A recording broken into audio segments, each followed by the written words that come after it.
dapat yung isang isip na kailangan hindi kayo mong pagmamahalan.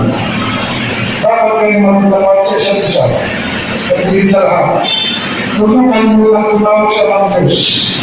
Balas-basan niya ang inyong pagsasama.